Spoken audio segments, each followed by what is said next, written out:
झारखंड में तो खेला हो गया। इधर बीजेपी आजसू के साथ सीट फाइनल कर रही थी, उधर एनडीए को करारा झटका लग गया है। चुनाव की तारीख का ऐलान होते ही सहयोगी पार्टी आजसू के नेता ने बीजेपी और अपनी ही पार्टी की टेंशन बढ़ा दी है। ऐसे में सवाल ये उठ रहा है कि कहीं बीजेपी को समर्थन देने का नुकसान ही तो नहीं उठा रही है।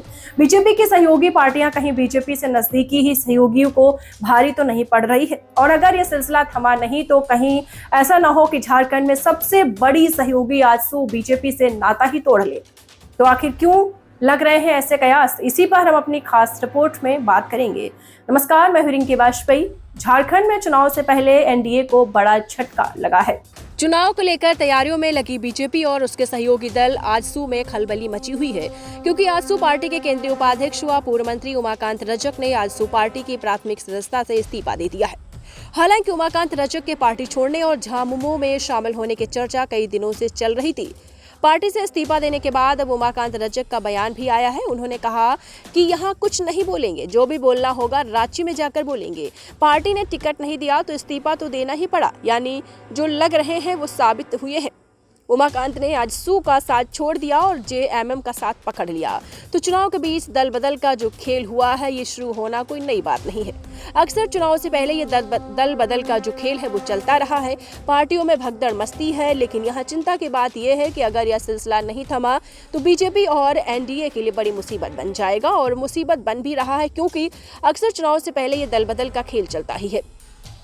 पार्टियों में भगदड़ मस्ती है, लेकिन यहाँ चिंता की बात यह है कि अगर यह सिलसिला नहीं थमा तो बीजेपी और एनडीए के लिए बड़ी मुसीबत बन जाएगी, और मुसीबत बन भी रहा, क्योंकि झारखंड में पहले ही मजबूत, आपको बता दें, जेएमएम मजबूत नजर आ रही है, और उसके एक या दो नहीं अनगिनत कारण है।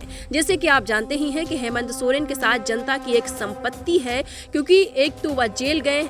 आपको बता दें, हेमंत सोरेन के साथ जो जनता की सिंपैथी है वो बनी हुई है, क्योंकि एक तो वह जेल गए, ऊपर से उन्होंने जिस पर भरोसा जताया, जिससे सीएम की कुर्सी दी, वो चंपई सोरेन भी धोखेबाज निकले। यानी उन्होंने जेएमएम के खिलाफ मोर्चा खोल दिया और फिर जेएमएम को छोड़कर बीजेपी से हाथ मिला लिया।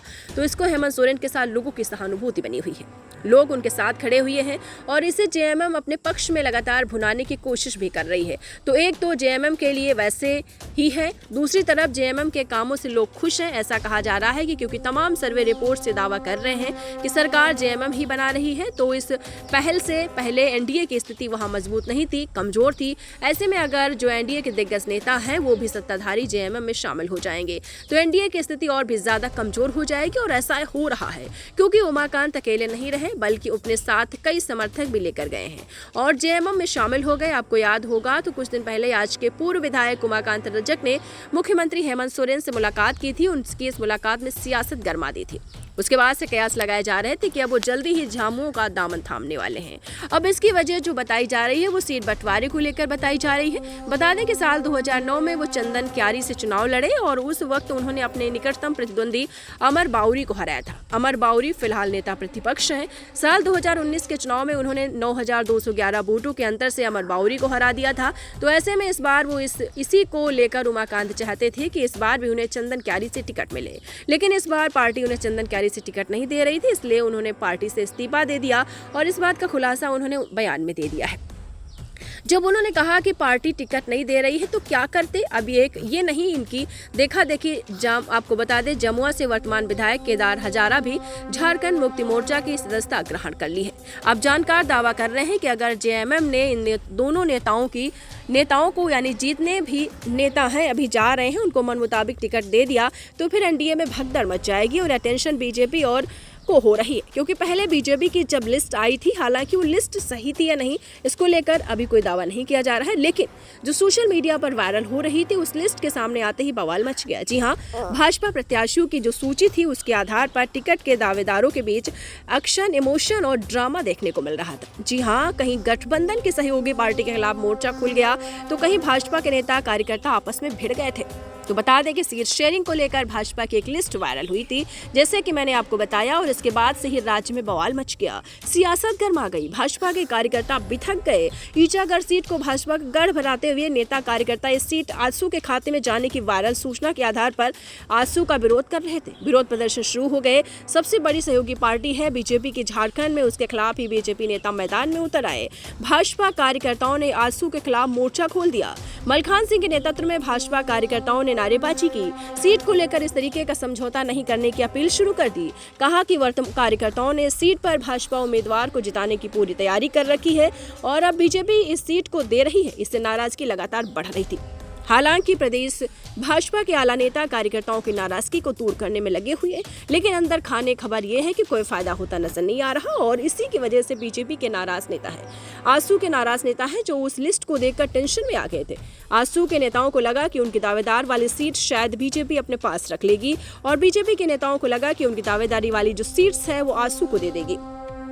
अब इसको लेकर जो टेंशन बढ़ी, ये टेंशन बीजेपी और आजसू के लिए भारी बढ़ती जा रही है, क्योंकि दावा किया जा रहा है कि अपनी अपनी पार्टियों से नाराज दोनों ही दल के नेता झामुमो और कांग्रेस के शीर्ष नेतृत्व के संपर्क में है। ये दावा किया जा रहा है कि हो सकता है कि अगर बीजेपी और आजसू ने इस मामले में नहीं सुलझाया तो उनके लिए बहुत मुश्किल होने वाली है, क्योंकि यह भी सच है कि अगर आजसू के नेता इस बात से नाराज हो रहे हैं उनकी दावेदारी वाली सीट्स बीजेपी को दी जा रही है तो यह बड़ी चीज बीजेपी के लिए है।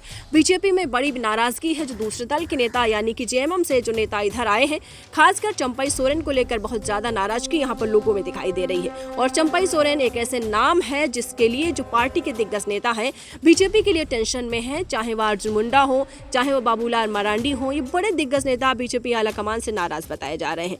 उन्हें डर है कि कहीं चंपई सोरेन को खुश करने के लिए बीजेपी कोई बड़ा फैसला न ले ले, उसके लिए मुसीबत खड़ी कर दी है। इस टेंशन का असर चुनाव पर जरूर पड़ेगा और इसकी झलक अभी दिखनी शुरू हो गई है। वहीं आपको बता दें कि झारखंड विधानसभा चुनाव को लेकर एनडीए में सीट बंटवारे पर अब सहमति बन चुकी है। इसे लेकर एनडीए ने सीट बार ब्यौरा साझा किया है। बता दें कि झारखंड के 81 सीटों में 68 सीटों पर बीजेपी अपने उम्मीदवार उतारेगी और वहीं आजसू को 10 सीटें दी गई हैं और इसके साथ ही जेडीयू को 2 और चिराग पासवान के एलजेपीआर को 1 सीट दी गई है। इसी को लेकर केंद्रीय मंत्री और झारखंड के चुनाव प्रभारी शिवराज सिंह चौहान ने कहा कि राज्य में सीट बंटवारे को लेकर एनडीए के दलों में सहमति बन गई है और बहुत जल्द इन सीटों पर उम्मीदवारों की घोषणा कर दी जाएगी। जेडीयू को जमशेदपुर पश्चिम को तमाड़ तो वही चतरा सीट एलजेपीआर को दी गई है। तो आपको बता दें कि यहाँ पर जो सीट सिर्फ सीट शेयरिंग के बारे में बात की गई है, अभी उम्मीदवारों की घोषणा नहीं की गई है। इसके पीछे की जो बड़ी वजह बताई जा रही वो ये है कि बीजेपी भाग चुकी है। वैसे उम्मीदवारों की घोषणा होगी, कहीं ऐसा ना हो भगदड़ मच जाए, क्योंकि उसने अपने सहयोगी नेता भी नाराज हो सकते हैं और सहयोगी दलों के नेता भी नाराज हो सकते हैं, जिसकी एक झलक दिख भी गई है। इसीलिए कहीं ना कहीं अभी उम्मीदवारों के नाम की घोषणा करने पर बीजेपी शांत बैठी हुई है।